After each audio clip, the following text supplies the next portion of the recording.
মানিক বন্দ্যোপাধ্যায়ের শ্রেষ্ঠ উপন্যাস থেকে পুতুল নাচের ইতিকথা পর্ব ৬। গ্রাম্য জীবনে আবার শশীর বিতৃষ্ণা আসিয়াছে। মাঝখানে কিছুদিন সে যেন এখানে বাস করিয়াছিল অন্যমনস্কের মতো। আধখানা মন দিয়া সবসময় সে তাহার কাম্য জীবনের কথা ভাবিত। শিক্ষা, সভ্যতা ও আভিজাত্যের আবেষ্টনীতে উজ্জ্বল কোলাহলমুখর উপভোগ্য জীবন। এখানকার মশকদষ্ট মৃত্তিকালীন জীবন এই সান্ত্বনার জন্য শশীর সহ্য হইয়া আসিয়াছিল।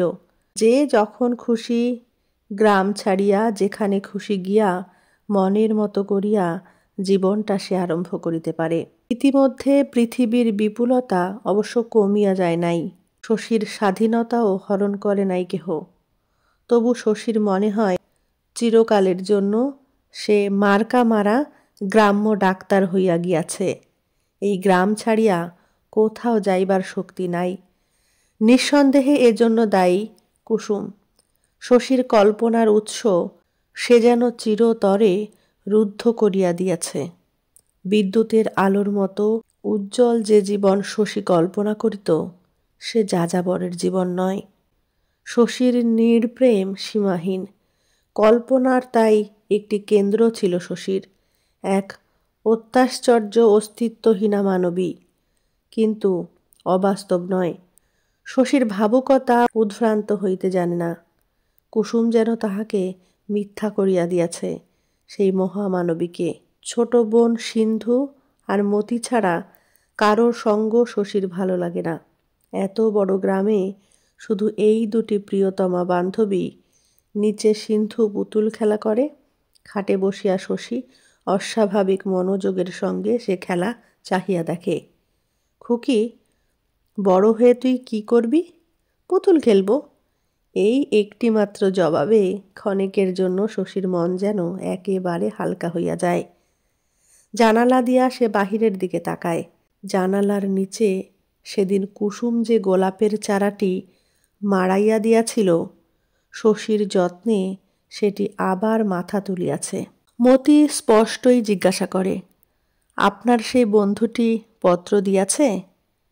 কে রে মতি? কুমুদ? না, দেয়নি। কেন? এমনি শুধোচ্ছি।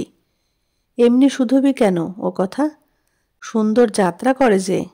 তা বটে, সুন্দর যাত্রা করে বলিয়া কুমুদ পত্র দিয়াছে কি না মতির তা জিজ্ঞাসা করা চলে বটে।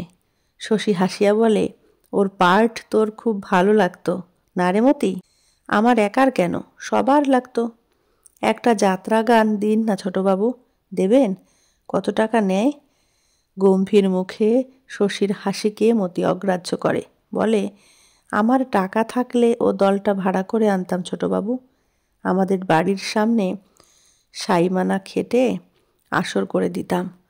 পালা হতো 7 দিন। মতি একটু গম্ভীর হইয়াছে আজকাল। কথা বলিতে বলিতে দু চোখে তাহার একটু ভীরু উৎসুক্য দেখা দেয়। কথা শেষ করিয়া কি যেন ভাবে মতি। শশী ভাবে, কে জানে, হয়তো ধীরে ধীরে অবশ্যম্ভাবী আত্মচিন্তাই এবার আসিতেছে মতির। গ্রামের মেয়ে তো, নিশ্চিন্ত থাকিবার বয়সটা ইতিমধ্যে পার হইয়া যাইতে আরম্ভ করিবে, আশ্চর্য নাই। একদিন বাসুদেব বাড়ুজ্যে সপরিবারে গ্রাম ত্যাগের আয়োজন করিলেন। কলিকাতায় মেজ ছেলে চাকরি করিত। সম্প্রতি সেজ ছেলেরও কোনো আপিসে চাকরি হইয়াছে, জমি জমা নাই। গোপালের শত্রুতার জন্য কেহ টাকা ধার করিতে আসে না। আসিলেও গোপালের পরামর্শে সুদে আসলে গাপ করিতে চায়। ম্যালেরিয়ায় ভুগিতে আর কেন গ্রামে থাকা? এমন অনেক গিয়াছে। গ্রাম জুড়িয়া এখানে ওখানে পোড়ো ভিটা খা খা করে। খবর পাইয়া শশী দেখা করিতে গেল। জিনিসপত্র বাঁধা ছাদা হইতেছে দেখিতে হঠাৎ কেমন রাগ হইয়া গেল শশীর। সে নিজে যখন গ্রামের পাকে আত্মসমর্পণ করিয়াছে চিরকালের জন্য, আর কারো যেন গ্রাম ত্যাগ করা অন্যায়। আপনার কাছে কতগুলো টাকা পেতাম বাড়ুজ্যে কাকা? কলকাতা গিয়ে পাঠিয়ে দেব বাবা। কটা টাকা তো? ছেলেরা মাস কাবারের মাইনে পেলে একটা দিনও দেরি করব না। শশী মাথা নাড়িল। না, অনেক দিন পড়ে আছে টাকাটা, দিয়েই যান। শশীর এত টাকার প্রয়োজন কিসের কে জানে। বিশ্রী একটা কলহ বাঁধিয়া গেল বাসুদেবের সঙ্গে। তার দুই ছেলে রুখিয়া আসিল। কোনো পক্ষেরই মান অপমানের পার্থক্য রহিল না। তবু শশী ছাড়িল না। ছোট নোটবুকটিতে ভিজিট আর ওষুধের জন্য যত টাকার অঙ্কপাত করা ছিল সমস্ত টাকা আদায় করিয়া ক্ষান্ত হইল। টাকাটা পকেটে পুরিয়া বলিল, দুটো চাকরে ছেলে আপনার। ডাক্তারের ফি দিতে মরেন কেন বাড়ুজ্জে কাকা? কলকাতার ডাক্তার ডেকে তার সঙ্গে যেন এরকম করবেন না কখনো, জুতো মেরে যাবে। ফিরতে ইচ্ছে হয় না শশীর। অনেকক্ষণ ধরিয়া আরও তীব্র ভাষায় সকলকে গালাগালি দিতে ইচ্ছা হয়। সে একটা কটু আনন্দের নিবিড় স্বাদ পায়। বাসুদেবের বিধবা বউটি মৃত ভূতকে বাঁচানোর জন্য একদিন যে শশীর পথ আটকাইয়াছিল, হঠাৎ তার দিকে চোখ পড়ায় শশী যেন চমকাইয়া গেল। ভূতর মৃত্যুর 3 মাস পরেও এ বাড়ির কাছাকাছি পথ দিয়া যাওয়ার সময় শশী এর বিনানো কান্না শুনিয়াছে। আজও সে কাঁদিতেছিল নিঃশব্দে। আশ্চর্য নয়, যার চিকিৎসায় ভূত বাঁচে নাই সেই ডাক্তার আসিয়া ভিজিটের টাকার জন্য এমন কাণ্ড করিলে মন যার স্নেহকোমল সে তো কাঁদিবেই। পাংশু মুখে শশী পলাইয়া আসিল। ভূতর চিকিৎসার হিসাব যে সে ধরে নাই, যে টাকা সে আদায় করিয়াছে তার প্রত্যেকটি পয়সা যে এ বাড়ির অন্য লোকের অসুখের চিকিৎসা করার দরুন যারা আজও সুস্থ শরীরে বাঁচিয়া আছে, বউটি একবারও তাহা ভাবিবে না। ভূতর জন্য মন কেমন করিলে গাউদিয়ার শশী ডাক্তারকে স্মরণ করিয়া শিহরিয়া উঠিবে। হয়তো কোনোদিন শহরের প্রতিবেশিনীদের কাছে গ্রামের গল্প বলিবার সময় আজিকার ঘটনার উল্লেখ করিয়া বলিবে, গায়ের ডাক্তারগুলো পর্যন্ত এমনি মানুষ দিদি, আমরা গা ছেড়ে এসেছি কি সাধে। কয়েকদিন পরে শশীর একবার কলিকাতা যাওয়ার প্রয়োজন ছিল। কয়েকখানা বই ও কতকগুলি ওষুধ কিনিবে। একদিন পরাণ লজ্জিত মুখে কাছে আসিয়া দাঁড়াইল। বলিল, কলকাতা যাবার বায়না নিয়ে মতি বড় কাদা কাটা জুড়েছে ছোটবাবু। শশী অবাক হইয়া বলিল, কলকাতা যাবে? কার সঙ্গে? বলছে আপনার সঙ্গে যাবে। শশী হাসিয়া বলিল, তুমি বুঝি তাই আমাকে বলতে এসেছ যদি নিয়ে যাই? তোমার বুদ্ধি নেই পরাণ। আমি যেতে পারি নিয়ে, গায়ের লোক বলবে কি? শশী একা মতিকে লইয়া কলিকাতা যাইবে পরাণ সে কথা বলিতে আসে নাই। পরাণও সঙ্গে যাইবে বই কি। মোক্ষদা বার কয়েক গঙ্গা স্নানের ইঙ্গিত করিয়াছে। এ সুযোগ বুড়ি ছাড়িবে মনে হয় না। সুতরাং কুসুমও যাইবে সন্দেহ নাই। মতির জন্য এবার ফতুর হইতে হইবে পরাণকে। এতগুলি মানুষকে কলিকাতা যাওয়া আসার খরচ কি সহজ? কিন্তু না গেলেও চলিবে না। মতি 2 দিন নাওয়া খাওয়া ছাড়িয়া কাঁদিয়াছে। হঠাৎ ওর এত কলকাতা যাওয়ার শখ হলো কেন? শশী জিজ্ঞাসা করিল। পরাণ তা জানে না। মাথা নাড়িয়া জ্ঞানীর মতো সে শুধু বলিল, জানেন ছোটবাবু, নাই দিয়ে দিয়ে কর্তা ওর মাথাটা খেয়ে গেছে। নাই তুমিও ওকে কম দাও না পরাণ। শশী মতিকে বুঝানোর চেষ্টা করিল। বলিল, কি চাস তুই আমাকে বল, কিনে আনবো তোর জন্যে। কি করবি মিছামিছি কলকাতা গিয়ে? মতি ভীরু ও শান্ত। শশীর কথা সে চিরকাল মানিয়া আসিয়াছে। আজ কিন্তু সে কোনো কথা কানে তুলিল না। শেষে শশী রাগিয়া বলিল, চল তবে চল, তোকে কলকাতায় ফেলে রেখে আমরা চলে আসব, তখন টের পাবি। নৌকা, স্টিমার, রেল, তবে কলকাতা। সমস্ত পথ মতি অস্থির, উত্তেজিত হইয়া রহিল। কুসুম চারিদিকে দেখিতে দেখিতে বেড়ানোর আনন্দ উপভোগ করিতে করিতে চলিল। কিন্তু মতির যেন নদীর বুকে রেলপথের দুধারে দেখিবার কিছু মিলিল না। অতটুকু মেয়ে জীবনে এই প্রথম দূরদেশে বেড়াইতে চলিয়াছে। চোখের পলকে পথ ফুরাইয়া গন্তব্যস্থানে পৌঁছাইয়া যাওয়ার ভয়টাই ছিল তার পক্ষে স্বাভাবিক। কিন্তু তার একান্ত আগ্রহ দেখা গেল তাড়াতাড়ি কলিকাতায় উপস্থিত হইতে। হয়তো সে ভাবিয়াছিল কলিকাতায় পা দেওয়া মাত্র কুমুদের দেখা মিলিবে। তাকে শহরে অভ্যর্থনা করিয়া লইবে রাজপুত্র প্রবীর। পথে একবার সে জিজ্ঞাসা করিল, কলকাতায় আমরা কোথায় থাকবো ছোটবাবু? আপনার সেই বন্ধুর বাড়িতে? শশী বলিল, খুব তাহলে যাত্রা শুনতে পারিস না? যাত্রা শুনবার লোভে তুই কলকাতায় চলেছিস নাকি মতি? থিয়েটার দেখিস একদিন, দেখাবো তোদের। যাত্রার চেয়ে সে ঢের ভালো। 5 দিন তাহারা কলিকাতায় রহিল। যা কিছু দেখার ছিল শহরে দেখিয়া বেড়াইল। স্নান করিল গঙ্গায়, পূজা দিল কালীঘাটে, ট্রামে চাপিয়া অকারণে ঘোরাফেরা করিল। কিন্তু কোথায় মতির রাজপুত্র প্রবীর? শশীর সে বন্ধু, এই শহরের কোথায় সে বাস করে? কিন্তু শশী একবার না করিল তার নাম, না আনিল তাকে ডাকিয়া। শহরের অফুরন্ত বিস্ময় অভিভূত করিয়া না রাখিলে মতির দুচোখ ভরিয়া হয়তো জল আসিত। শিয়ালদহের কাছে একটা হোটেলে তাহারা 2খানা ঘর ভাড়া করিয়াছে। একটা ঘর শশীর একার। একদিন শশী তার এক ডাক্তার বন্ধুর বাড়ি রাত কাটাইয়া আসিল। রাত্রে উকি দিয়া তার ঘর খালি দেখিয়া মতি ভাবিল, শশী তবে নিশ্চয় কুমুদের কাছে গিয়াছে। সকালে দুজনে একসঙ্গে আসিবে। কুমুদ ছাড়া জগতে শশীর আর কোনো বন্ধু আছে বলিয়া মতি জানে না। পরদিন বেলা 10টা বাজিয়া গেল। সকাল হইতে মতি সিঁড়ি দিয়া হোটেলের সমস্ত লোকের ওঠা নামা চাহিয়া দেখিল, কিন্তু শশী অথবা কুমুদ কেহই আসিল না। পরাণের সঙ্গে সেদিন তাদের জাদুঘরে যাওয়ার কথা। সকাল সকাল খাওয়া দাওয়া সারিয়া বাহির হওয়া দরকার। মতি নড়িতে চায় না। ছোটবাবু আসুক। ছোটবাবু এবেলা আসিবে না মতি, এলে এতক্ষণ আসত। ও বেলা জাদুঘর যাব দাদা। এবেলা বড্ড শীত। পরাণের চাদরটা গায়ে জড়াইয়া মতি ঠির ঠির করিয়া শীতে কাঁপে। কুসুম বলে, মর তুই আহ্লাদি মেয়ে, ছোটবাবু আজ মোটর গাড়ি চাপাবে না লো। পিত্তেশ করে থেকে করবি কি? দেরি হলো বটে, মোটরে এলো সেদিন। মোটরে ঢের পয়সা লাগে। নাইবি তো নিয়ে ফেল মতি, নয়তো ভাত দিয়েছি, খাবি আয়। যাইতে হইল মতিকে। জন্তু জানোয়ার দেখিয়া সন্ধ্যার সময় হোটেলে ফিরিয়া সে দেখিল ঘরে বসিয়া শশী চা খাইতেছে একা। কুমুদ নিশ্চয় আসিয়াছিল। বসিয়া বসিয়া বিরক্ত হইয়া চলিয়া গিয়াছে। মতি সভয়ে জিজ্ঞাসা করিল, কখন এলেন ছোটবাবু? শশী বলিল, এই তো এলাম খানিক আগে। জাদুঘর? কাল কিন্তু শেষ দিন মতি, পরশু আমরা ফিরে যাব। মতির তাতে কোনো আপত্তি নাই। আর কলিকাতায় থাকিয়া কি হইবে? পরদিন সন্ধ্যার সময় শশী বিন্দুর খবর আনিতে গেল। নন্দ থাকিলে রাগ করিবে, হয়তো অপমানও করিবে, করুক। সেজন্য বোনটা বাঁচিয়া আছে কিনা একটুকু না জানিয়া বাড়ি ফেরা যায় না। গোপালের খেয়ালে জীবনে যারা দুঃখ পাইয়াছে তাদের জন্য শশীর মনে একটা অতিরিক্ত মমতা আছে।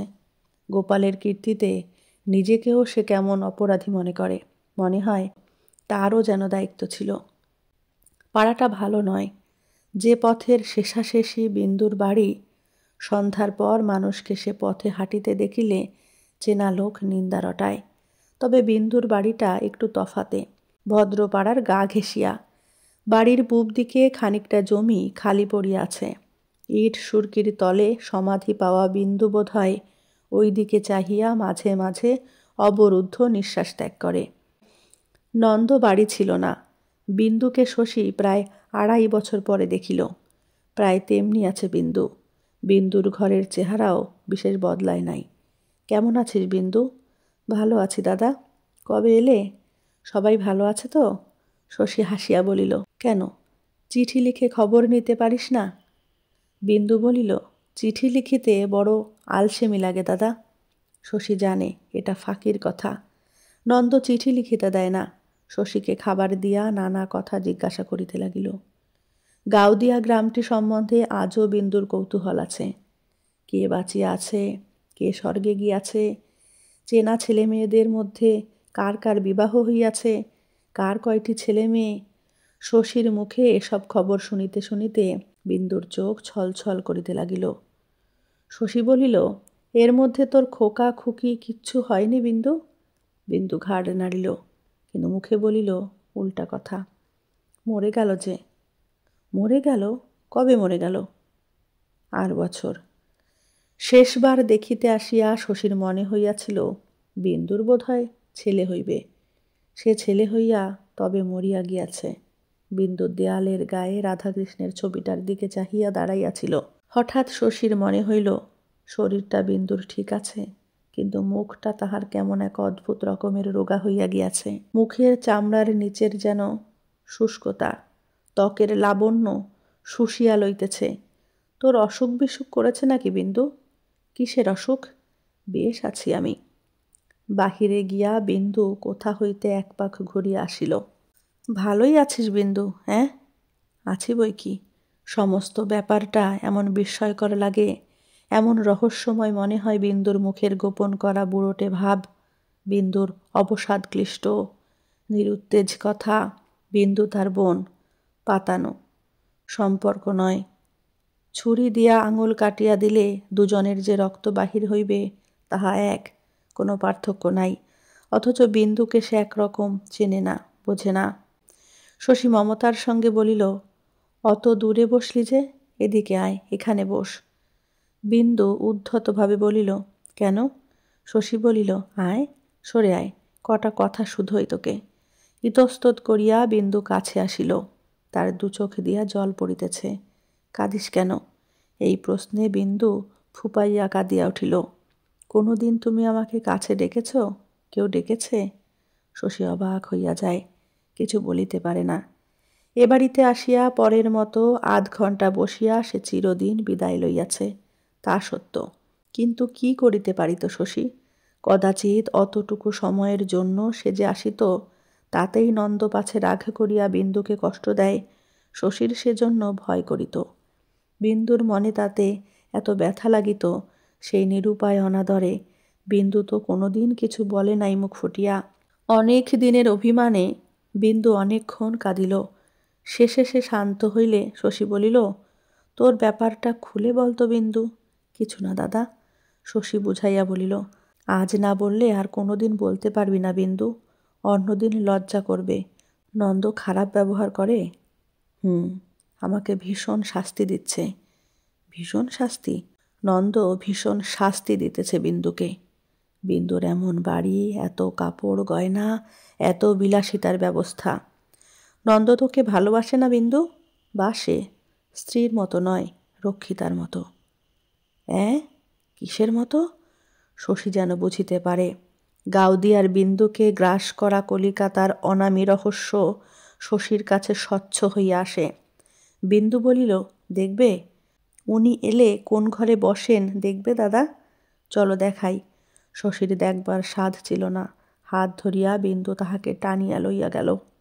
ওদিকের বড় একখানা ঘরের তালা খুলিয়া সুইচ টিপিয়া বিন্দু আলো জ্বালিল। কি যে তীব্র আলো! গোটা তিনেক বাল্ব ঘিরিয়া কাচের ঝাড় ঝলমল করে। শশীর চোখ যেন ঝলসিয়া গেল। দেয়ালে ৮-১০টা অশ্লীল ছবি, মেঝে জুড়িয়া ফরাস পাতা, তাতে কয়েকটা বড় বড় তাকিয়া, হারমোনিয়াম, বায়া, তবলা এসবও আছে। বিন্দু বলিল, গান শিখিয়েছেন? উনি তবলা বাজান, আমি গান করি। শশীর আর কিছু দেখবার অথবা শুনবার ইচ্ছা ছিল না। সে মরার মতো বলিল, ও ঘরে চল বিন্দু। বিন্দু শক্ত করিয়া তাহার হাত চাপিয়া ধরিয়া বলিল, না, আসল জিনিস দেখে যাও। ঘরে ছোট একটি আলমারি ছিল। টানিয়া দরজা খুলিয়া বলিল, দেখো। শশী না দেখিয়াই অনুমান করিয়াছিল আলমারির তাকগুলি নানা আকারের, নানা লেবেলের বোতলে বোঝাই হইয়া আছে। নিজেকে শশীর অসুস্থ মনে হইতেছিল। এমন কাণ্ড ঘটে সংসারে! কি শক্ত মেয়ে বিন্দু! এত কাল এ কথা সে চাপিয়া রাখিয়াছিল। ছেলে হইয়া মরিয়া না গেলে, স্নেহ করিয়া কাছে না ডাকিলে আজও হয়তো সে কিছু বলিত না। তুই খাস? না খেলে ছাড়ছে কে দাদা? দেখো, আমার একটা দাঁত বাঁধানো। প্রথম দিন সাঁড়াশি দিয়ে দাঁত ফাঁক করে গলায় ঢেলে দিয়েছিল। তারপর থেকে নিজেই খাই। এদিকের ঘরে আসিয়া শশী বলিল, জোর করে বিয়ে দেবার জন্যে? না, বিন্দু বলিল, না, আমি হাব ভাব দেখিয়ে ভুলিয়েছিলাম বলে। কিন্তু তা তো তুই করিসনি। তুই তখন কতটুকু? ও তাই মনে করে দাদা। বিন্দুর শুষ্ক চোখ এতক্ষণ জল জল করিতেছিল, আবার স্থিমিত সজল হইয়া আসিল। চোখ মুছিয়া বলিল, কেন মিথ্যে তোমায় বললাম? শশী ভাবিতেছিল, বিন্দুর কথায় চমকাইয়া গেল। এমন হতাশ হইয়া গিয়াছে বিন্দু। ভাবিতে ভাবিতে শশীর মুখ কালো আর কঠিন হইয়া ওঠে। অন্যদিকে চাহিয়া সে জিজ্ঞাসা করিল, নন্দ আর কাউকে আনে, বন্ধু বান্ধব? বিন্দু বলিল, না না, ছি, ওসব বুদ্ধি নেই। যা শাস্তি দেবার নিজেই দেয়। তারপর মৃদুস্বরে আবার বলিল, অসুখ বিসুখ হলে খুব ভাবে দাদা, সেবাও করে। শশী অনেকক্ষণ ভাবিল। আমার সঙ্গে যাবি বিন্দু? বিন্দু উৎসুক হইয়া বলিল, কোথায় যাব তোমার সঙ্গে? শশী বলিল, কাল আমরা দেশে চলে যাব, যাবি? বিন্দু ব্যগ্র হইয়া বলিল, যাব। চলো, এখনই বেরিয়ে পড়ি দাদা। হঠাৎ যদি এসে পড়ে? বিন্দুর যেন 1 মিনিটও সবুর হইবে না। এতকাল এখানে সে কেমন করিয়াছিল কে জানে। গাড়িতে শশী তাহাকে এই কথাই জিজ্ঞাসা করিল। পথের পাশে সাজানো দোকানের দিকে চোখ রাখিয়া বিন্দু বলিল, ভেবেছিলাম ক্ষমা করবে। এতকাল পরে একই প্রত্যাবর্তন বিন্দুর। গহনা কই, কাপড় কই, মোটবহর কই? গ্রামের লোক অবাক মানিল। বিন্দুকে জ্বালাতনও কম করিল না। ব্যাপারটা বুঝিবার জন্য সকলেই উৎসুক। জেরায় জেরায় বাহিরে পুরুষদের এবং ভেতরে মেয়েদের জীবন অতিষ্ঠ হইয়া উঠিল। শশী আর বিন্দু নিজে ছাড়া কেহ কিছু জানিত না, কেহ কিছু জানিতেও পারিল না। তাই মুখে মুখে নানা কথা প্রচারিত হইয়া গেল। সেনদিদি বিন্দুকে যন্ত্রণা দিল সবচেয়ে বেশি। শশীকে অবাক করিয়া কিছুদিন হইতে সেনদিদি হামেশা এ বাড়িতে আসিতেছিল। গোপালের সঙ্গে তার যেন একটা সন্ধি হইয়াছে। কুর্তায় ভুঁড়ি ঢাকিয়া গোপাল তামাক টানে। অদূরে পিঁড়ি পাতিয়া বসিয়া সেনদিদি তার সঙ্গে করে আলাপ। সেনদিদির দাগি মুখ আর কানা চোখ দেখিয়া গোপালেরও যেন একটা রোগ আরাম হইয়া গিয়াছে। আজকাল সে প্রসন্ন, প্রশান্ত। গ্রাম্য রমণীর আবেগপূর্ব মমতায় সেনদিদি শশীকে আকর্ষণ করিত বটে, এবং লাবণ্যবতীর স্নেহ স্বভাবতই মানুষ একটু বেশি পছন্দ করে বলিয়া সে মমতা দামিও ছিল শশীর কাছে। কিন্তু এ কথা শশী কখনো বিশ্বাস করে নাই যে পড়ন্ত সূর্যের মতো শেষ যৌবনের অত্যাশ্চর্য রূপের অস্ত্রে ছেলেকে বশ করিয়া গোপালের উপর একটা উপযুক্ত প্রতিশোধ গ্রহণের একটু ইচ্ছা সেনদিদির ছিল। গোপালের বাঁকা মন বাঁকা মানে খুঁজিত। তাই সেনদিদির বর্তমান শ্রীহীনতায় গোপালের প্রসন্ন ভাব শশী বুঝিতে পারে। বুঝিতে পারে না সেনদিদির আসা যাওয়া। চিরকাল যে শত্রুতা করিয়াছে, ক্ষতি করিয়াছে অপূরণীয়, তার সঙ্গে বসিয়া সেনদিদি যে গল্প করিতে পারে, শশীকে তা যেন অপমান করে। মাঝে মাঝে হাসির কথাও বুঝি বলে গোপাল। কারণ সেনদিদির কুশ্রী মুখখানা অনিত্য হাসিতে ভরিয়া যাইতেও দেখা যায়। শশী জানে খুব অল্প বয়সে সেনদিদির ভার গোপালের ঘাড়ে পড়িয়াছিল। তারপর কত টাকার বিনিময়ে সেনদিদিকে গোপাল যামিনীর কাছে বিসর্জন দিয়াছিল তাও শশী জানে। 150 টাকা।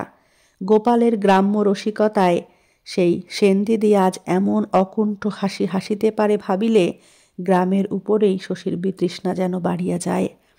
বিন্দুকে সেনদিদি একদিন একাই প্রায় 3 ঘণ্টা কোণঠাসা করিয়া রাখিল। বাক্যহারা মেয়েটাকে কত কথাই সে যে বলিল তার ঠিক ঠিকানা নাই। বিন্দু বেশিরভাগ কথার জবাব পর্যন্ত দিল না। তাতে দমিবার পাত্রী সেনদিদি নয়। নিজে প্রশ্ন করিয়া নিজেই একটা পছন্দসই জবাব আবিষ্কার করিয়া বিন্দুর সম্বন্ধে নিজের কাল্পনিক জ্ঞানকে সে অবাধে আগাইয়া লইয়া গেল। মোট কথাটা দাঁড়াইল এই, নন্দ আর একটা বিবাহ করিয়া বিন্দুকে খেদাইয়া দিয়াছে। নন্দর তাহলে 3টে বিয়ে হলো না দিদি? কি মানুষ নন্দ! শশী বুঝি খবর পেয়ে আনতে গিয়েছিল? তাই তো বলি, হঠাৎ কেন শশী কলকাতা গেল? কি জানি দিদি, তোর অমন অদৃষ্ট হয়েছে। এমনি আবেগপূর্ণ মমতা সেনদিদির। কানা চোখ ভরিয়া তাহার অশ্রু টলমল করিতে লাগিল। কুসুম যেদিন শশীর ঘর দেখিয়া গিয়াছিল, তারপরে নির্জনে কুসুমের সঙ্গে শশীর আর দেখা হয় নাই। একদিন ভোরবেলা সেই জানালা দিয়া কুসুম তাহাকে ডাকিয়া তুলিল। শশী উঠিয়া দেখে গোপালের সেই চারাটিকে আজও কুসুম পায়ের তলে চাপিয়া দাঁড়াইয়াছে। কাটা ফুটিবার ভয়ও কি নাই কুসুমের মনে? আজও চারাটি মারিয়ে দিলে বউ? কত কষ্টে বাঁচিয়েছি সেবার।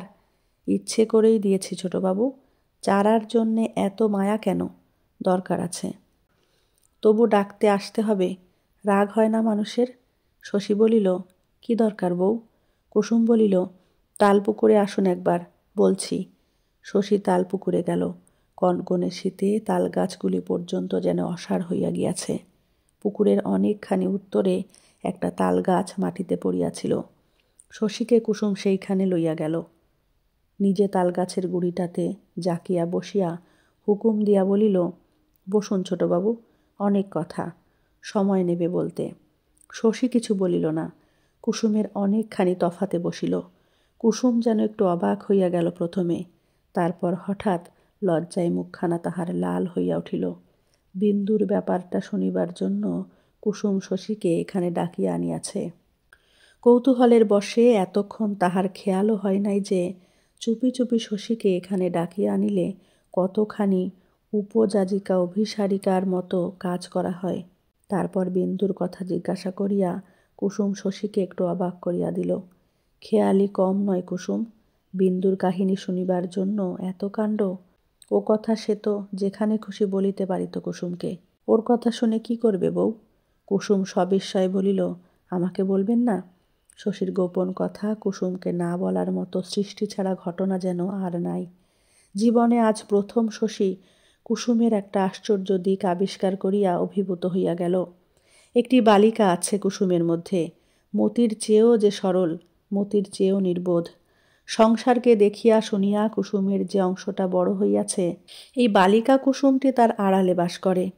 সংসারকে যখন সে ভুলিয়া যায়, জীবনের যত দায়িত্ব, যত জটিলতা আছে, কিছুই যখন তাহার নাগাল পায় না, তখন তাহার এই বিস্ময়কর দিকটা চোখে পড়ে। শশী বুঝিতে পারে এতকাল কুসুমের যে সব পাগলামি সে লক্ষ্য করিয়াছে, ওর শান্ত সহিষ্ণু ও গম্ভীর প্রকৃতির সঙ্গে যা কোনো দিন খাপ খাওয়ানো যায় নাই, সেসব বহু দূর অতীতের ছেলে মানুষ কুসুমের কীর্তি। কুসুমের এখনকার পরিণত দেহ মনে যার অস্তিত্ব কল্পনা করাও কঠিন। বিন্দুর কথা ধীরে ধীরে শশী সব বলিয়া গেল। বলিতে বলিতে সে অন্যমনস্কও হইয়া গেল মাঝে মাঝে। কি রহস্যময়ী আজ তাহার মনে হইতেছে কুসুমকে। কুসুম যখন সেদিন দুপুরে তার ঘর দেখিতে গিয়াছিল, সেদিন প্রথম শশীর মনে হইয়াছিল গত কয়েক বছর ধরিয়া কুসুমকে যত খাপ ছাড়া ব্যবহার সে লক্ষ্য করিয়াছে, সব তাহার মন ভুলানোর জন্য বয়স্কা রমণীর প্রণয় ব্যবহার। বড় দুঃখ হইয়াছিল সেদিন শশীর। নিজের মনকে সে মহার্ঘ মনে করে। সে মন যেন বিকাইয়া গিয়াছিল কানাকড়ির দামে। শশী এখন তৃপ্তি বোধ করিল। তাই যদি হইত, কুসুমের সংস্পর্শে সে বছরের পর বছর কাটাইয়া দিয়াছিল। একদিনও সে কি টের পাইল না কুসুম কি চায়? একটি নারী মন ভুলাইতে চাহিতেছে, এটুকু বুঝিতে কি 7 বছর সময় লাগে মানুষের? এই কুসুমের মধ্যে যে কুসুম কিশোর বয়সী, সে শুধু খেলা করিত শশীর সঙ্গে। শশী তো চিনিত না, তাই ভাবিত এত বয়সে পাগলামি গেল না কুসুমের। তালবন হইতে শশী সেদিন হালকা বনে বাড়ি ফিরিল। কুসুমকে বিন্দুরও ভালো লাগিল। কুসুমের কৌতূহল মিটিয়াছিল। বিন্দুর কলিকাতার জীবন সম্বন্ধে সে কোনো কথা তুলিল না। সাধারণ নিয়মে বিন্দু বাপের বাড়ি আসিয়াছে, এতে আশ্চর্য হওয়ার কিছুই নাই, এমনি ভাব দেখাইল কুসুম। বিন্দুর কাছে সে অনেক সময় আসিয়া বসে, নানা কথা বলিয়া বিন্দুকে ভুলাইয়া রাখিতে চেষ্টা করে। ওসব পারে সে। সত্য মিথ্যা জড়াইয়া জমজমাট উপভোগ্য কাহিনী রচনা করিতে কুসুম অদ্বিতীয়া।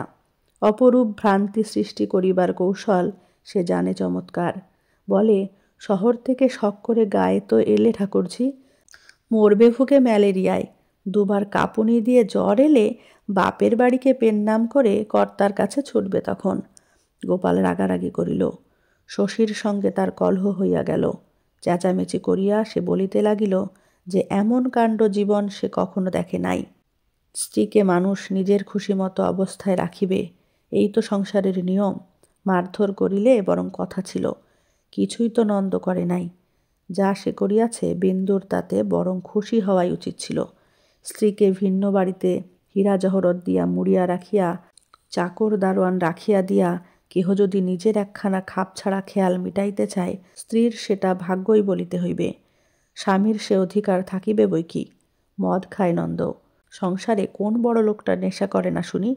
তখন বলিতেই হইতো, অত কষ্টে বড়লোক জামাই জোগাড় না করিয়া একটা হা ঘরের হাতে মেয়েকে সপিয়া দিত গোপাল, টের পাইত মজাটা।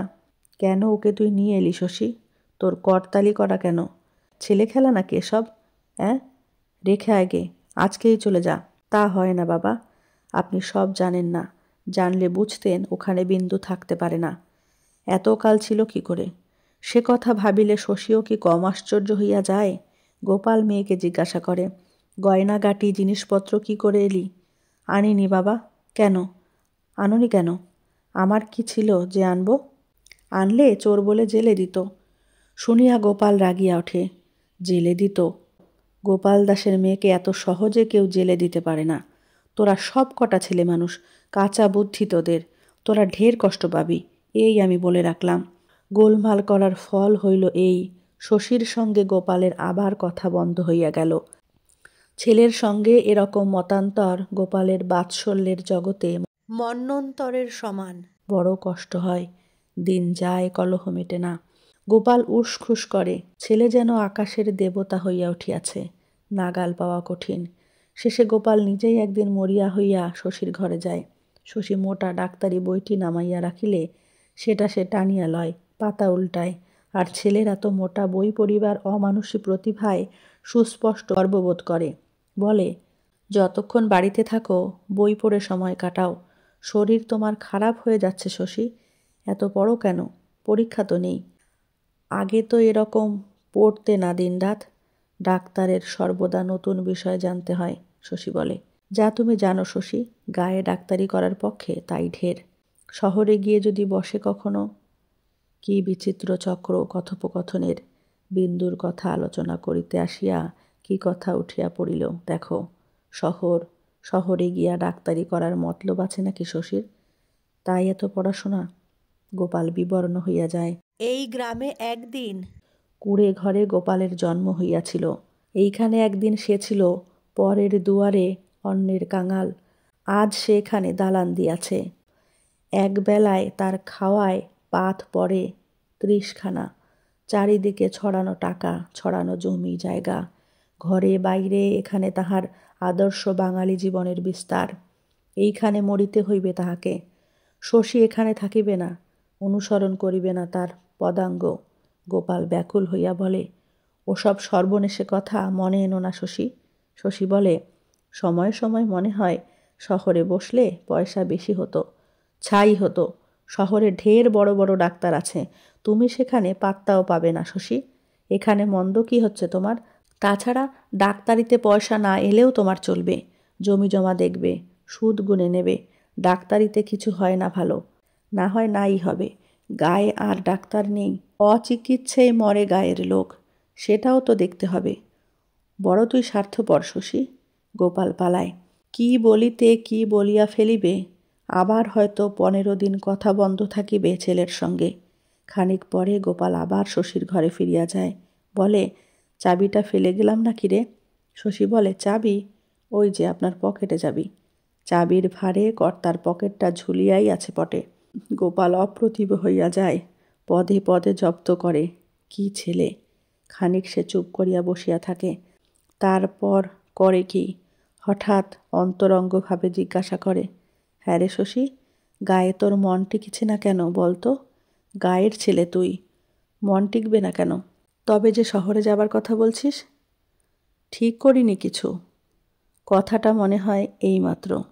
শশীর শান্ত ভাব দেখিয়া নিজের উত্তেজনায় আরেক দফা অপ্রতিভ হয় গোপাল।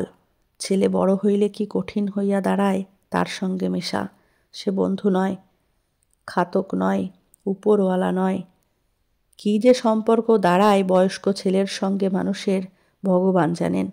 একদিন নন্দর একখানা পত্র আসিল। বিন্দুর নামে। লিখিয়াছে, চিঠি পাওয়ার 3 দিনের মধ্যে ফিরিয়া গেলে এবারের মতো ক্ষমা করিবে। শশী আগুন হইয়া বলিল, ক্ষমা? তাকে কে ক্ষমা করে ঠিক নেই, কোন সাহসে ক্ষমার কথা লেখে? তুই যেন ভদ্রতা করে চিঠির জবাব দিতে বসিস না বিন্দু। জবাব দেব না? শশী অবাক হইয়া বলিল, জবাব দেবার ইচ্ছে আছে নাকি তোর? সব সম্পর্ক চুকিয়ে দিয়ে এলি, চিঠির জবাব দিবি কিরকম? বিন্দু বলিল, দেব না দাদা? দেব কিনা জিজ্ঞেস করলাম। এও জিজ্ঞেস করতে হয়? বিন্দু ম্লানভাবে হাসিল। মনটা বড় নরম হয়ে গেছে দাদা, একেবারে সাহস নেই। নিজে নিজে কিছু ঠিক করতে পারি না, নইলে দেখো না, আগে কি পালিয়ে আসতে পারতাম না আমি? একখানা চিঠি লিখিয়া নন্দ আর সারা শব্দ দিল না। শীতের দিনগুলি তাড়াতাড়ি কাটিয়া যাইতে লাগিল। কুসুমের সঙ্গে শশীর কদাচিৎ দেখা হয়। দেখা করিবার জন্য কোনো পক্ষই যেন তাড়া নাই। তাছাড়া শশী বড় ব্যস্ত। শীতকালে গ্রামে অসুখ বিসুখ কিছু কম থাকে বটে, সে শুধু অন্য সময়ের তুলনায়। কিছুদিন আগে বাজিতপুরের হাসপাতালের ডাক্তারের সঙ্গে শশী আলাপ করিয়া আসিয়াছিল। কলকাতায় পড়িবার সময় ডাক্তারটির সঙ্গে মুখ চেনা ছিল শশীর। তাকে সে বলিয়া আসিয়াছিল, হাসপাতালে কোনো অসাধারণ রোগী আসিলে শশীকে তিনি যেন একটা খবর দেন। শুধু বই পড়িয়া শেখা যায় না। মাঝে মাঝে শশী বাজিতপুরে যায়। বড় রকমের অপারেশন দেখিবার সুযোগ থাকিলে নিজের রোগীদের কথা ভুলিয়া 2-1 দিন সেখানে থাকিয়া আসে। কুসুম নালিশ করে না। কি যেন হইয়াছে কুসুমের, বোধহয় ভুলিয়া গিয়াছে নালিশ করিতে। এমন অন্যমনস্কতা মাঝে মাঝে আসে বই কি মানুষের। অত্যন্ত গুরুত্বপূর্ণ কাজেও যাতে ভুল হইয়া যায়। ফাল্গুনের গোড়ায় হঠাৎ একদিন কুমুদ আসিয়া হাজির। কদিন থাকতে দিবি শশী? যতদিন থাকবি। শশী খুশি হয়। সত্যি থাকবি? থাকবো বলেই এলাম, ভালো লাগলে থাকবো। শশী হাসিল। ভালো লাগার মতো কী বা আছে গায়ে? ডোবা জঙ্গল আর মুখ্য মানুষ। ভালো না লাগলেও থাকিস কুমুদ কিছুদিন। সঙ্গীর অভাবে বড় চিন্তাশীল হয়ে উঠেছি। কুমুদ বলিল, সঙ্গীর অভাব? বিয়ে কর না। শশীর হাসি দেখিয়া কুমুদ গম্ভীর হইয়া বলিল, ঠাট্টা করছি না শশী, সত্যি তোর বিয়ে করা দরকার। শান্ত হিসেবি সাধারণ সংসারী মানুষ তুই। সাধারণ মানুষের জীবন যেমন হয় তোরও তো তেমনি হওয়া দরকার। অন্য রকম করে বাঁচতে গেলে তুই সুখী হতে পারবি না। শশী বলিল, তুই তো এরকম ছিলি না কুমুদ, এসব কি পরামর্শ দিচ্ছিস? আমার ঘরে থাকবি না একটা ভিন্ন ঘরের ব্যবস্থা করে দেব তোকে? কুমুদ বলিল, ভিন্ন ঘরে হলে মন্দ হয় না শশী। 2-4 ঘন্টা একা না থাকতে পারলে কি চলে? কবিতা লিখিস? না, ঠিক মতো বাঁচতেই জানি না, কবিতা লিখব? লিখতে লজ্জা করে। কুমুদ লজ্জায় কবিতা লেখে না, এটা আশ্চর্য মনে হয়। জীবনে সে কি চায় আজও কি কুমুদ তাহা বুঝিতে পারে নাই? জীবনকে লইয়া আজও সে পরীক্ষা করিয়া চলিতেছে। কোন সাগরে মুক্ত আহরণ করিবে তারই অন্বেষণে 7 সাগরে ভাসিয়া বেড়াইতেছে। এর চেয়ে বিস্ময়কর কিছু নাই যে শান্ত আর বন্য কোনো মানুষই জীবনের রহস্য ভেদ করিয়া সেই চিরন্তন স্থিতির খোঁজ পায় না, যা অপরিবর্তনীয় হইলেও চলে, যেখানে অভিনবত্ব কাম্য নয় মানুষের। শশীর মতো জীবনকে কুমুদ আজ মন্থর করিতে চায়, আর শশী প্রার্থনা করে কুমুদের অতীত দিনের উত্তপ্ত উচ্ছল জীবনের আবর্ত। সুখ যে তাতে বিশেষ হইবে না তা জানে শশী, তবু মন কেমন করে। কুমুদ যে কেন গাওদিয়ায় আসিয়াছে শশী ঠিক তাহা বুঝিয়া উঠিতে পারিতেছিল না। কতদিন থাকিবে তাই বা কে জানে। জিজ্ঞাসা করিলে কুমুদ সেই একই জবাব দেয়, যতদিন থাকতে দিবি। এ কথার কোনো মানে হয় না। সে যদি 6 মাস 1 বছরও এখানে থাকিয়া যায়, শশী কি তাহাকে বলিবে যে এবার তুমি বিদেয় হও? কুমুদের মধ্যে একটা নূতন পরিবর্তন এবার শশীর চোখে ধরা পড়িতেছিল। সেবার তাহার মুখে চোখে কথায় ব্যবহারে যাত্রার দলের অধঃপতনের পরিচয় ছিল স্পষ্ট। এবার সে যেন বহুদিন আগেকার মতো কবি ও ভাবুক হইয়া উঠিয়াছে। কেবল পুরনো দিনের মতো এবার আর তাহার বিদ্রোহী উদ্ধত ভাব নাই। কি যেন সে ভাবে, কি এক রসালো ভাবনা। চোখের দৃষ্টি তাহার হইয়া আসে উৎসুক এবং একান্ত বেমানানভাবে, সেই সঙ্গে মুখে ফুটিয়া থাকে গভীর সন্তোষ। তাছাড়া গাউদিয়ার মাঠে ঘুরিয়া বেড়ানোর মধ্যে কি রস সে আবিষ্কার করিয়াছে সেই জানে। সময় নাই, অসময় নাই, কোথায় যেন চলিয়া যায়। একদিন শশী জিজ্ঞাসা করিল, বিনোদিনী অপেরার কি হলো রে কুমুদ? কুমুদ বলিল, ও দলটা ছেড়ে দিয়েছি। বৈশাখ মাসে সরস্বতী অপেরা বলে আর একটা দলে ঢুকব। কথাবার্তা সব ঠিক হয়ে আছে। এরা মাইনে অনেক বেশি দেবে। এখনই যোগ দেবার জন্য ঝুলোঝুলি করছিল, কিন্তু পাঠ বলে বলে কেমন বিরক্তি জন্মে গেছে ভাই। তাই ভাবলাম কটা মাস একটু বিশ্রাম করে নিই। কে জানে এ কথা সত্যি কি মিথ্যা। শশীর মনে একটা সন্দেহ কি দেয়া যায়। সে ভাবে যে হয়তো বিনোদিনী অপেরা হইতে কুমুদকে বিদায় করিয়া দিয়াছে। কোথাও কিছু সুবিধা করিতে না পারিয়া সে আসিয়া আশ্রয় লইয়াছে এখানে। সরস্বতী অপেরার কথাটা বানানো। টাকা কড়ি কিছুই হয়তো কুমুদের নাই। একদিন শশী বলিল, আমার গোটা 15 টাকা দিবি কুমুদ? হাতে নগদ টাকা নেই, একজনকে দিতে হবে। কুমুদ তাহার সুটকেস খুলিল, একোন ওকোন হাতড়াইয়া বলিল, আমার মানিব্যাগ? শশী ভাবিল, এবার মানিব্যাগ তোমার চুরি যাবে। ছি কুমুদ, আমার সঙ্গেও শেষে তুই ছলনা আরম্ভ করলি। কিন্তু না, ব্যাগ আছে। জামা কাপড়ে নামাইয়া খুঁজিতেই ব্যাগটা বাহির হইয়া পড়িল। কুমুদ বলিল, তোর কাছে রাখতে দেব ভেবে একেবারে ভুলে গিয়েছি ভাই। চুরি গেলেই হয়েছিল আর কি। যা দরকার নিয়ে রেখে দে ব্যাগটা তোর কাছে। ব্যাগটা হাতে করিতে শশী লজ্জা বোধ করিল। কত আছে? কে জানে কত আছে, গুনে দেখ। তারপর একদিন পুকুর ডোবা জঙ্গল ভরা গাউদিয়া গ্রামে কুমুদের আত্মনির্বাসনের কারণটা জানা গেল। শশী বিবর্ণ হইয়া বলিল, তুই কি বলছিস কুমুদ, বিয়ে করবি ওইটুকু মেয়ে? কুমুদ বলিল, বিশেষ ছোট নয়, তাছাড়া ছোটই ভালো। বিয়েই যদি করব, ধাড়ি মেয়ে বিয়ে করব কোন দুঃখে। শশীর রাগ হইতেছিল, কেমন একটা জ্বালাও সে বোধ করিতেছিল। বলিল, তুই তবে এই জন্য এসেছিলি কুমুদ বন্ধুর বাড়ি, বিশ্রামের ছল করে? কুমুদ বিস্মিত হইয়া বলিল, বিচলিত হয়ে পড়লি যে শশী তুই? খুব কি একটা অন্যায় কাজ করতে বসেছি আমি? ছন্ন ছাড়ার মতো ভেসে ভেসে বেড়াচ্ছিলাম। বিয়ে করে সংসারী হব, এতে তোর খুশি হওয়াই তো উচিত। বাংলাদেশে তুই আর মেয়ে পেলি না কেন? মতি কি দোষ করেছে? ওইটুকু একটা মুখ্যু গেঁয়ো মেয়ে। কুমুদ একটু হাসিল। তুই যে কার দিক টানছিস বুঝে উঠতে পারছি না শশী। মতি মুখ্যু গেঁয়ো বটে, আমিও তো যাত্রার দলের সং। কুমুদের হাসি দেখিয়া শশী আরও রাগিয়া গেল। এ জগতে কিছুই যেন কুমুদের কাছে গুরুতর নয়। যখন যা খেয়াল জাগে খেলার ছলেই যেন তা করিয়া ফেলা যায়। জীবনে যেন মানুষের নিয়ম নাই, বাঁচিবার রীতি নাই। মনের রাগ চাপিয়া বিচারকের রায় দেওয়ার ভঙ্গিতে শশী বলিল, এসব দুর্বুদ্ধি ছেড়ে দে কুমুদ। যাত্রা দলের সং সেজে থাকতে তোকে কে বলেছে? সরস্বতী অপেরায় ঢুকে আর কাজ নেই, ফিরে যা তোর কাকার কাছে। কাকার তোর অত বড় মাইকার কারবার, একটা ভালো রকম কাজ তোকে তিনি দিতে পারবেন না? তখন সমান ঘরের কত ভালো ভালো মেয়ে পাবি, তোর উপযুক্ত সঙ্গিনী হতে পারবে। খেয়ালের বশে একটা গেঁয়ো মেয়েকে বিয়ে করে কেন জ্বলে মরবি আজীবন? কুমুদ বলিল, কাকার 2টো গ্রেট ডেন কুকুর আছে জানিস? শশী অবাক হইয়া বলিল, না, কাকার বাড়ির গেটের ভেতর ঢুকলে কুকুর 2টো তিনি লেলিয়ে দেবেন। কথাটা হইতেছিল শশীর ঘরে। সন্ধ্যার পর ঘরে 7 টাকা দামের একটা টেবিল ল্যাম্প জ্বলিতেছিল। এত আলোতে পরস্পরের মুখের দিকে চাহিতে তাদের যেন কষ্ট হইতে লাগিল। রাগ শশীর মনে বেশিক্ষণ টেকে না। খানিক চুপ করিয়া থাকিয়া সে বলিল, মতিকে তোর ভালো লাগে কুমুদ? বিশ্বাস হতে চায় না। প্রথমে আমারও হয়নি। সেবার যখন চলে গেলাম, কে জানতো ওর জন্য আবার ফিরে আসতে হবে। তারপর কুমুদ তালপুকুরের পাড়ে অবোধ গ্রাম্য বালিকার সঙ্গে তার ভালোবাসার জন্ম ইতিহাস ধীরে ধীরে শশীকে শুনাইয়া দিল।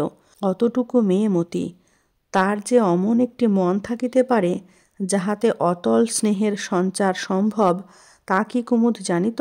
সরল মনের স্নেহ ছাড়া আর সবই যে ফাঁকি মানুষের জীবনে। মতি কুমুদকে এ শিক্ষা দিয়াছে। সত্য কথা বলিতে কি, এই অপূর্ব অভিজ্ঞতা কুমুদ তো কোনোদিন কল্পনাও করে নাই। শুনিতে শুনিতে শশীর বিস্ময়ের সীমা থাকে না। মতি, ওই এক রত্তি নোংরা মেয়েটা গোপনে গোপনে এত ভালোবাসিয়াছে কুমুদকে।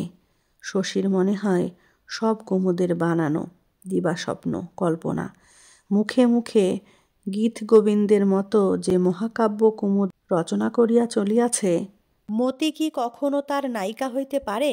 সেদিন অনেক রাত্রি অবধি শশী ঘুমাইতে পারিল না।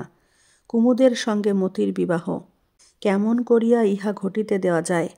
চিরদিন কুমুদ ছন্ন ছাড়া যাযাবরের জীবনযাপন করিয়াছে। সাময়িক একটা নীড় প্রেম তার মধ্যে দেখা দিলেও এটা যে স্থায়ী হইবে বিশ্বাস করা কঠিন। তাছাড়া মতির মূর্খতা এবং গ্রাম্যতা অসহ্য হইয়া উঠিতে কুমুদের বোধহয় 6 মাস সময়ও লাগিবে না। কি উপায় হইবে মতির তখন? কুমুদ কষ্ট দিলে, ত্যাগ করিলে নিরীহ বোকা মেয়েটার জীবন যে দুঃখে ভরিয়া উঠিবে, কে তার দায়িত্ব গ্রহণ করিবে? একদা প্রিয় বস্তুগুলি জীবন হইতে ছাটিয়া ফেলাই যে স্বভাব কুমুদের। পরদিন কুমুদকে সে এ বিষয়ে প্রশ্ন করিল। বলিল, মতিকে তোর বেশি দিন ভালো লাগবে কেন কুমুদ? মতিকে আমার চিরদিন ভালো লাগবে। কি করে লাগবে তাই ভাবছি। কুমুদ বলিল, শশী, তুই কি ভাবিস বিয়ের পরেও মতি এমনি থাকবে? ওকে আমি মনের মতো করে গড়ে তুলব না? খনি থেকে তোলা হীরের মতো ওকে আমি গ্রহণ করছি। নিজে কাটবো, ঘষবো, মাজবো, উজ্জ্বল করে তুলব। ওর মনের কোনো গড়ন নেই, তাই ওকে বিয়ে করতে আমার এত আগ্রহ। ওর মনকে আমি গড়ে নেব, আমার সঙ্গিনী হতে পারে এমন মেয়ে জগতে নেই ভাই। সঙ্গিনী আমার সৃষ্টি করে নিতে হবে আমাকেই। শশীর অর্ধেক মন সংসারী, হিসাবী, সতর্ক। এসব বড় বড় কথা শুনিলে তার বিরক্তি জন্মে। মনের মতো গড়িয়া তুলিতে গেলে মানুষ যে মনের মতো হয় না, এটুকু জ্ঞান কি কুমুদের নাই? পরের চেষ্টায় মনের যে বিকাশ তাহা অস্বাভাবিক, অপ্রীতিকর। মতিকে ছাঁচে ঢালিয়া একটা সৃষ্টি ছাড়া অদ্ভুত জীবে পরিণত করিবার ধৈর্য কুমুদের থাকিবে কিনা সন্দেহ। থাকিলেও সেই পরিবর্তন মতিকে কি তাহার ভালো লাগিবে? কিভাবেই বা মতিকে সে গড়িয়া তুলিবে? লেখাপড়া, গান বাজনা, ছবি আঁকা, শুধু এইসব শিক্ষা তাকে দেওয়া সম্ভব। তার অতিরিক্ত আর কি করিতে পারিবে কুমুদ?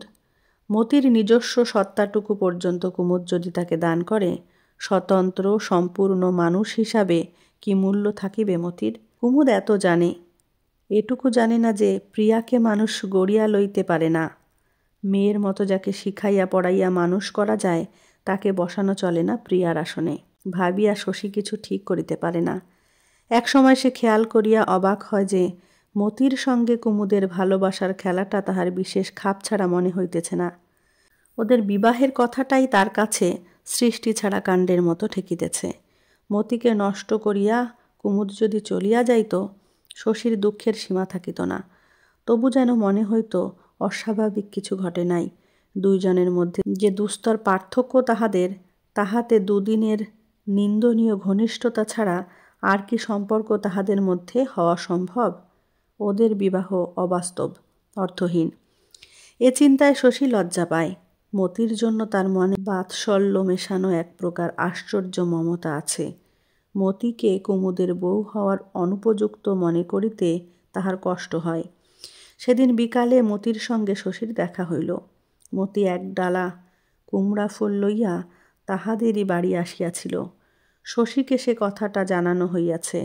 কুমুদ হয়তো মতিকে সংবাদ দিয়াছিল। শশীকে দেখিয়া মুখখানা তাহার রাঙা হইয়া উঠিল। তারপর একটু হাসিল মতি। হঠাৎ লজ্জা পাইলে এ বয়সে ঠোঁটে একটু হাসির ঝিলিক দিয়া যায়। মতির মুখখানা আজ শশীর অসাধারণ সুন্দর মনে হইল। সে ভাবিল, হয়তো কুমুদ ভুল করে নাই, হয়তো সত্যই একদিন সে মতিকে রূপে গুণে অতুলনীয়া করিয়া তুলিবে। মতি চলিয়া গেলে কুমুদের এই শক্তিতে কিন্তু শশীর আর বিশ্বাস রহিল না। খনিগর্ভের হীরার মতোই বটে মতি, তাকে একদিন অনুপমা ও জ্যোতির্ময়ী করিয়া তোলাও সম্ভব, কিন্তু কুমুদ তাহা পারিবে না। ভবিষ্যতের স্বপ্ন দেখিবার প্রতিভা আছে কুমুদের, স্বপ্নকে সফল করিবার তপস্যা নাই। মতির মুখের পেলব ত্বকে দুদিনে সে দুঃখের রেখা আনিয়া দিবে। মনটা শশীর খারাপ হইয়া থাকে। কুমুদের প্রতি সে বিতৃষ্ণা বোধ করে সীমাহীন। এ কি বন্ধুর কাজ? বন্ধুর বাড়ি আসিয়া তাহার স্নেহের পাত্রীর সঙ্গে গোপনে ভালোবাসার খেলা করা। উপায় থাকিলে কুমুদকে সে তাড়াইয়া দিত, কিন্তু কুমুদের কথা শুনিয়া আর তো মনে হয় না মতির কোনো দিকে আশা ভরসা আছে। কুমুদের সম্বন্ধে মতির উৎসুক প্রশ্ন, কুমুদকে দেখিবার আশায় মতির কলিকাতা যাওয়ার আগ্রহ, সব এখন শশীর মনে পড়িতে থাকে। প্রেম, কুমুদের জন্য এতখানি প্রেম জাগিয়াছে মতির বুকে। তাছাড়া হয়তো মতির বুক ভরা প্রেমই শুধু নয়, কুমুদকে বিশ্বাস নাই। জীবনটা কুমুদের আগাগোড়া অসঙ্গতিতে পরিপূর্ণ। কি করিবে শশী ভাবিয়া পায় না। এ ব্যাপারে তার সিদ্ধান্তই চরম। সে যদি বলে হোক, তবেই এ বিবাহ হইবে। পরাণের কাছে কথাও পাড়িতে হইবে তাহাকেই। শশীর ইচ্ছা হয় যাই ঘটিয়া থাক, কুমুদকে সে এই দণ্ডে দূর করিয়া দেয়। চিরদিনের জন্য বন্ধুত্বের অবসান হোক। কুমুদ চলিয়া যাক তাহার যাযাবর জীবনযাপনে। গায়ের মেয়ে মতি থাক গায়ে। চিরকাল মতি দুঃখ পাইবে জানিয়াও এ বিবাহ সে ঘটিতে দিবে কেমন করিয়া। সন্ধ্যার পর কুসুমের সঙ্গে শশী এ বিষয়ে পরামর্শ করার সুযোগ পাইল। আকাশে তখন চাঁদ উঠিয়াছে। ঘরের চালা যে জ্যোৎস্নার ছায়া ফেলিয়াছিল, সে ছায়ায় দাঁড়াইয়া অনেক কথা বলিবার পর শশী বলিল, একটা উপায় আছে বউ। কি উপায়? কুসুম জিজ্ঞাসা করিল। আমি মতিকে বিয়ে করতে পারি। এই উপায়? কুসুম হাসিয়া ফেলিল। শশী কিন্তু হাসিল না, বলিল, হাসির কথা নয় বউ, কুমুদের হাতে ওকে সঁপে দিতে সত্যি আমার ভাবনা হচ্ছে। কুসুম গম্ভীর হইয়া বলিল, সে আপনি ওকে বোনটির মতো ভালোবাসেন বলে। মেয়ে, বোন, এদের বিয়ে দেবার সময় মানুষের এরকম ভাবনা হয়। শশী তবু বলিল, আমি যদি মতিকে বিয়ে করি? যদি করেন? যদি? তীব্র চাপা গলায় এই কথা বলিয়া কুসুম পরক্ষণেই আবার হাসিয়া ফেলিল। সংসারে অত যদি চলে না ছোটবাবু। আপনি করবেন মতিকে বিয়ে, জীবনটা আপনার একেবারে নষ্ট হয়ে যাবে না? তখন শশী বলিল, কুমুদ অবশ্য একেবারে অমানুষ নয়, রোজগার পাতিও মন্দ করে না। কুসুম বলিল, মতির ভাগ্যেই ওকে কুমুদ বাবুর পছন্দ হয়েছে। পড়ত গিয়ে কোনো চাষার ঘরে, দুবেলা চেলা কাঠের মার খেয়ে প্রাণটা ছুরির বেরিয়ে যেত। অনেক পুণ্যিতে এমন বর জুটেছে ওর। হোক তবে, তাই হোক। মতি কি বলে বউ? কি বলবে? দিন গুনছে। দিন গুনিতেছে মতি? গুনুক। কুসুমের উপর রাগে শশীর মন জ্বালা করিতে থাকে। সেদিন প্রত্যুষে তালবনে কুসুমের মধ্যে যে সরলা বালিকাকে আবিষ্কার করিয়া সে পুলকিত হইয়াছিল, আজ সে কোথায় গেল?